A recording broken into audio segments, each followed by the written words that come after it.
பிரதர்தனஹ. பிரதர்தனஹ அப்படின்னா எல்லாவற்றையும் அழிப்பவன் அப்படின்னு அர்த்தம். யஸ்ய பிரம்மாச்ச க்ஷத்ரம் ச உபே பகவதः ஓதனஹ மிருத்யு யஸ்ய உபசேஷனம் அப்படின்னு சொல்லிட்டு உபனிஷத் சொல்லுது. பகவான் எல்லாத்தையும் அழிக்கிறாராம். யாரை அழிக்கிறார் அப்படின்னா பிரம்மா சிவன் உள்பட எல்லா உயிரினங்களும் என்ன பண்ணாராம், அழிச்சாராம். இங்க உபசேஷனம் அப்படின்ற வார்த்தை உபயோகப்படுத்தப்பட்டிருக்கு. உபசேஷனம் என்னன்னு தெரியுமா? ஊறுகாய் அப்படின்னு அர்த்தம். ஊறுகாய். பொதுவாக ஊறுகாய் என்ன பண்ணுவோம், வச்சிட்டோம் அப்படின்னா ஊறுகாய் தொட்டு தொட்டு எல்லாத்தையும் சாப்பிடுவோம்.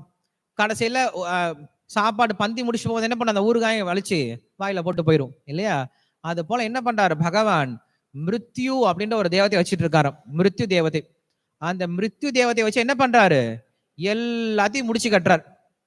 இந்த உலகத்துல எல்லாத்தையும் முடிச்சு கட்டின பின்னாடி கடைசியில் என்ன பண்றாரு, அந்த மிருத்யுவை தூக்கி தான் வாயில சாப்பிட்டுட்டு போயிடுறாராம்.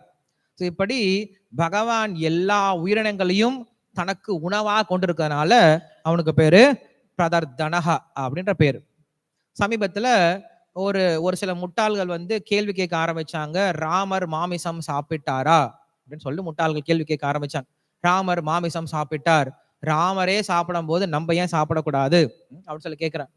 ஸோ நம்ம அவங்களுக்கு பதில் சொல்லலாம். ராமர் மாமிசம் சாப்பிட்டார், ராமர் மாமிசம் மட்டும் சாப்பிட மாட்டார், ராமர் மனிதர்களையும் சாப்பிடுவார், ராமர் மலைகளையும் சாப்பிடுவார், ராமர் மரங்களையும் சாப்பிடுவார், ராமர் மொத்த சமுதிரத்தையும் சாப்பிடுவார், ராமர் மொத்த உலகத்தை என்ன பண்ணுவாரு, சாப்பிடுவார்.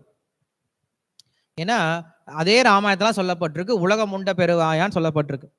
எந்த ராமாயணத்துல ராமர் மாமிசம் சாப்பிட்டார் அப்படிங்கிற விஷயத்தை நீ எடுத்து காட்டுறியோ அதே ராமாயணம் தான் சொல்லுது அந்த ராமர் தான் ஸ்ரீ மகாவிஷ்ணு அப்படின்ட்டும், அந்த மகாவிஷ்ணு தான் என்ன பண்றாரு, மொத்த உலகத்தையும் தன்னோட சம்ஹார சமயத்துல எல்லாத்தையும் தான் சாப்பிட்றேன் அப்படின்னு சொல்லி சொல்றார். ஸோ எல்லாத்தையும் சாப்பிடக்கூடிய ராமருக்கு மாமிசம் சாப்பிட்றது ஒன்றும் பெரிய விஷயம் கிடையாது இல்லையா? அவருக்கு மாமிசம் தனியா ஒன்றும் கிடையாது. ஸோ அப்போ இந்த மாதிரி முட்டாள்தனமா என்ன பண்றாங்க நிறைய பேர், நான் பாரு கண்டுபிடிச்சிட்டேன் பாரு, ராமர் கிட்ட ஒரு குற்றத்தை கண்டுபிடிச்சிட்டேன் பாரு. நீ குற்றத்தை கண்டுபிடிக்கவே முடியாது. நீங்க எதெல்லாம் குற்றம்னு சொல்லி சொல்றீங்களோ அதெல்லாம் ராமருக்கு உண்மையில பெருமையாதான் முடியும். பகவான் கிட்ட நீங்க எதை கொண்டு போனாலும் அது குற்றமாவே தெரியாது. அந்த குற்றங்களை என்ன கடைசியில போய் முடியும், அவருக்கு பெருமைகளா போய் முடிஞ்சிருமா. ஸோ அதனாலதான் இங்க பிரதர்தனஹா அப்படின்னு சொல்லி சொல்றார். ஸோ பகவான் எல்லாத்தையும் சாப்பிடுறேன் அப்படின்னு சொல்லி சொல்றார். என்ன பண்றாங்க, சாப்பிட்டு அதே போல இன்னொரு அர்த்தத்தை சொல்றாரு, எல்லாரையும் தன்னுடைய வயிற்றுல வச்சு பாதுகாக்கிறேன் அப்படின்னு இன்னொரு அர்த்தத்தையும் கொடுக்கிறார். இங்க அழிக்கிறேன் அப்படின்ற ஒரு அர்த்தம் இருக்கு. எல்லாவற்றையும் நான் தன்னுடைய வயிற்றுல வச்சு பாதுகாக்கிறேன் அப்படின்னு அர்த்தம் இருக்கு. எப்படி ஒரு தாயானவள் தன்னுடைய கர்ப்பத்துல குழந்தைய வச்சு 10 மாசம் பாதுகாக்கிறாளோ அது போல என்ன பண்றாரு பகவான் நம்ம எல்லாத்தையுமே பிரளய சமயத்துல அவருடைய கர்ப்பத்துல வச்சு என்ன பண்றாரு, பாதுகாக்கிறார். அதனால அவனுக்கு பேரு பிரதர்தனஹா அப்படின்னு சொல்லி பேரு.